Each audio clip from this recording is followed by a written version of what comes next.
Olá, meu irmão, minha irmã, eu te cumprimento com a paz do nosso Deus, sempre desejando que esta paz gloriosa seja extensiva à tua casa. O assunto que escolhi hoje é um pouco difícil, mas vamos lá.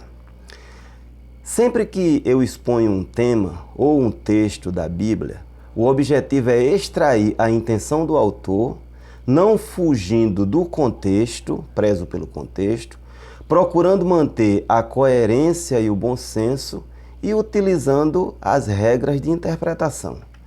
Quando se trata de tema, não de texto, algumas impressões pessoais, às vezes, vão no pacote. Eu uso a linha interpretativa literal, gramatical, histórica, tendo cuidado, claro, com as figuras de linguagem e raramente, você tem observado, eu menciono algum símbolo envolvido no texto. Eu conduzo sempre para a defesa do texto, sem a menor intenção de comover. Se alguma vez alguém foi tocado ao ouvir uma exposição que fiz, não tenha dúvida, foi obra unicamente do Espírito Santo de Deus. Jamais eu imaginei outra coisa senão expor o texto hermenêutica e apologeticamente, ok? E eu quero confessar que eu amo a apologética. Dito isso, o texto complexo que eu falei, que escolhi hoje, é Jó capítulo 14, do versículo 7 até o versículo de número 9. Eu vou ler ele da forma que as pessoas costumam fazer, sem ler o que está antes e o que está depois. Durante o texto eu falarei sobre isso. Diz assim: porque há esperança para a árvore que, se for cortada, ainda se renovará, e não cessarão os seus renovos.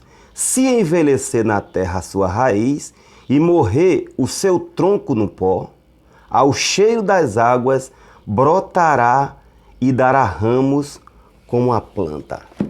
Que é a minha plenitude, bem antigazinha. Esse texto ele é muito falado, né? Eu li apenas essa parte do 7 ao 9 do capítulo 14. Mas para puxar o contexto, a ideia completa, onde contém esta passagem da esperança para a árvore que mesmo que cortada, ainda se renovará, eu farei referência dos capítulos 11, 12, 13 e 14. Amém? O capítulo 11, ele registra a primeira participação de Zofar, um dos 3 amigos de Jó, e os capítulos 12, 13 e 14 contêm a resposta de Jó a Zofar, que por vezes ele se dirige aos 3, os 3 amigos. No capítulo 11, Zofar ele acusa Jó de paroleiro, conversador, de mentiroso, de zombador, de presunçoso, e ainda deseja que o próprio Deus ele replicasse, ele contestasse as insinuações de justiça própria que Jó estava se arvorando, segundo o entendimento de Zofar. Zofar entendeu que Jó julgava que sua provação era demasiadamente severa, daí a sua fala ter sido tão enérgica. No final do capítulo 11, Zofar ele ainda aconselhou Jó a se arrepender da iniquidade e da injustiça, para que, segundo ele, a alma de Jó voltasse a gozar os benefícios de antes. Muito amigo, né, o Zofar? Uma nota, olha. Devido à situação lastimável de Jó, a única coisa que lhe faria bem naquele momento, no momento daquela aflição, seria colo. Alguém que permitisse ele falar, desabafar terapeuticamente. Isso para não se deprimir ou até enlouquecer, né?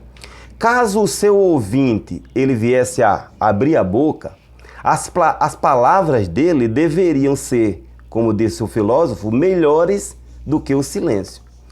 Para amenizar a dor, meu irmão, ora, o homem havia perdido 10 filhos. E para amenizar aquela dor, e falando de forma enérgica, chamando Jó à lucidez, só Deus conseguiria isso. Deus tem os caminhos de prescrutar o coração do homem, ele se prescruta, melhor dizendo. Quando Jó iniciou a sua resposta no capítulo 12, ele foi já ironizando a sabedoria presumida dos seus amigos. Em seguida, ele, todo cuidadoso, foi se defendendo das acusações. Tem um detalhe, Bildad e Zofar, eles não apresentaram opinião própria, opinião deles. Apenas se agarraram à linha de raciocínio de Elifaz. Supõe-se ser o líder daqueles três, talvez até devido à sua idade.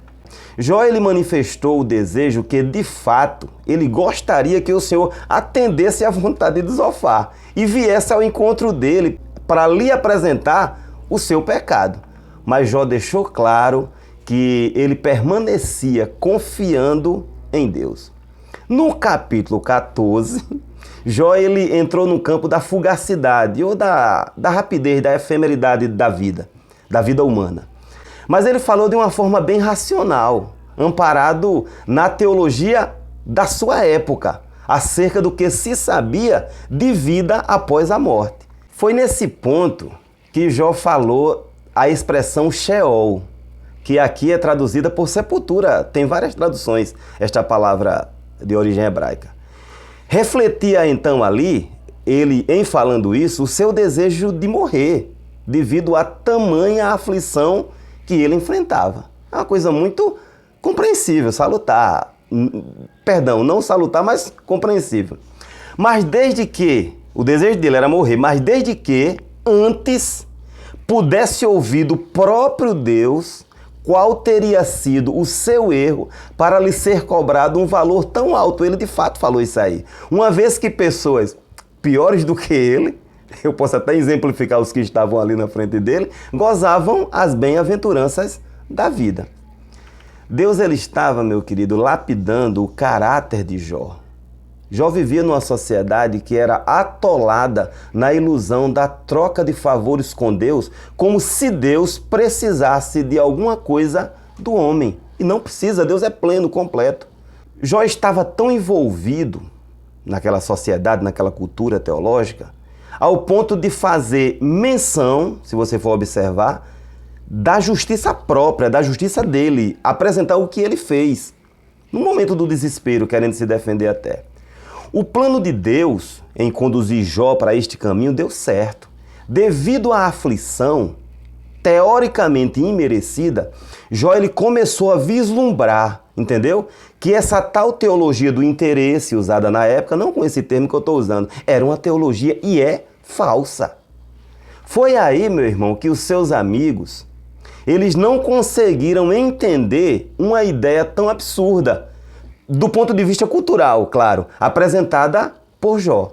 Por isso, eles concluíram que Jó, na verdade, ele não passava de um hipócrita, que havia sido pego na peneira do Deus onisciente e agora estava sendo exposta à sua enorme culpa através do seu infortúnio. Não perca o enredo, não. Para se defender, foi aí que Jó ele jogou com o que eles, tanto Jó como os três amigos, tinham em mente: a finitude da vida quando chega a morte. Tá entendendo? Observe que Jó ele tinha a sua fé e esperança toda baseada na razão. Jó cultuava a Deus, apesar de estar envolvido naquela teologia de barganha, mas ele cultuava a Deus racionalmente. Quando a gente lê no livro de Jó alguma menção ou alguma possível menção à ressurreição física, não entenda assim do ponto de vista da ressurreição neotestamentária. Jó ele era um poeta habilidosíssimo e ele explorou esta arte fartamente nas suas falas. E o escritor do livro, inspirado, mas não anulado pelo Espírito Santo, ele procurou pelo menos ser o mais fiel possível às falas de Jó. Ouça bem, o leitor jamais ele deve abrir mão, ainda que em nome do pentecostalismo, se porventura ele é pentecostal, da coerência interpretativa e da aplicação do texto de forma coerente, cabível. Ok? Apresentado o contexto, um pouco demorado, vamos ao foco. Preste bem atenção. Quando Jó diz quando Jó diz que há esperança para a árvore, que se for cortada ainda se renovará e não cessarão os seus renovos, e se envelhecer na terra a sua raiz e morrer o seu tronco ao pó, ao cheiro das águas brotará e dará ainda ramos de planta, ele não está falando que com o homem é a mesma coisa, que este ressuscitará. Pelo contrário, Jó está falando que para a árvore, Deus ele deu esta possibilidade de ressurgir, mesmo estando visível e aparentemente morta. Mas com o homem é diferente. Este, uma vez morto, não retorna à vida física. É exatamente isso que o texto está dizendo, no prosseguir dele. E é por isso que Jó, ele desejava uma audiência com Deus antes de morrer. E a gente vê no desfecho da história que Deus ele atendeu a este pedido, a este anelo da alma de Jó. Observe que Jó ele não encerra a ideia no versículo 9, como se presume encerrar. A árvore, e com você também acontece do mesmo jeito. Não, ele não encerra aí, ele prossegue. Inclusive essa perícope, esse recorte textual, ele não encerra no verso 9, ele não isola uma parte da outra. No curso do raciocínio, ele diz bem assim, a partir do versículo de número 10, já estou aqui querendo me apressar demais. Diz assim, mas veja que é uma conjunção adversativa com relação à questão da árvore, né, que ele tem falado anteriormente. Mas, morto o homem é consumido. Sim, rendendo o homem o espírito, então, onde está? Como as águas se retiram do mar e o rio se esgota e fica seco, assim o homem se deita, está falando aqui de partir, de morrer, de forma eufemista.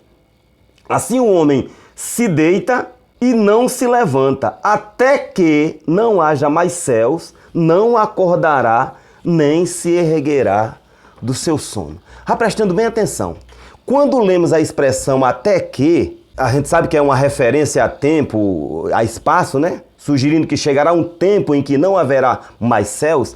Isso é uma expressão irônica de Jó, dizendo que, semelhante aos céus que subsiste às gerações, era o que ele tinha em mente, o homem não se erguerá da sepultura. Ele faz uma analogia. Com base na sua cultura, Jó estava dizendo que morreu, acabou, encerrou a vida.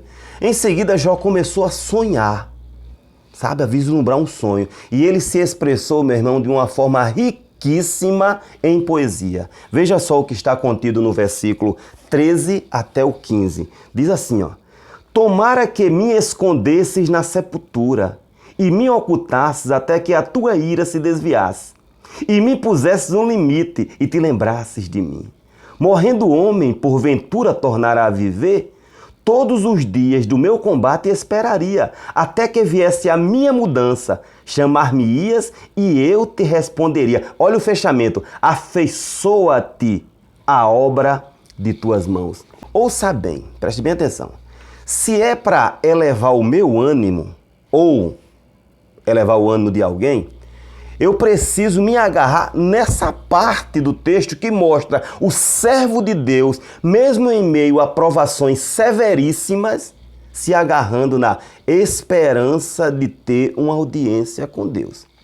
Agora, caso eu me agarre, apesar de ser uma coisa cultural, lamentavelmente, caso eu me agarre no que o texto não diz, essa coisa de que há esperança para a árvore, que se for cortada ainda se renovará, aplicando fora do contexto, como se o mesmo acontecesse comigo, outras partes podem até dizer coisa semelhante, e aqui não. Se isso acontecer, fatalmente eu ficarei no campo da ilusão. E em vindo a provação, meu irmão, talvez venha junto a autocomiseração e a incompreensão do amor, da justiça e da misericórdia de Deus. Até por analogia, sabe? Com aquela ideia de consolar alguém, é preciso forçar o encaixe, forçar o entendimento. Para encerrar, meu irmão, esse texto tão rico, jamais esqueçamos que Jó estava falando que a árvore revive ou se renova ao cheiro das águas, mas que o homem não levanta estando morto. E isso não deve ser aplicado à vitória no sofrimento. Esta última parte que li apresenta a desilusão de Jó. Ele estava assim, sendo naquele momento esmagada, a desilusão sendo esmagada pela esperança, glória a Deus. A esperança de ter um encontro com Deus e naquela situação deplorável. E ele teve. Isso aí fortalece. Hoje, meu querido, eu e você, a gente tem tudo revelado, fatiadinho, sabe? E sabe que há uma ressurreição em um corpo glorioso para a gente morar eternamente no céu.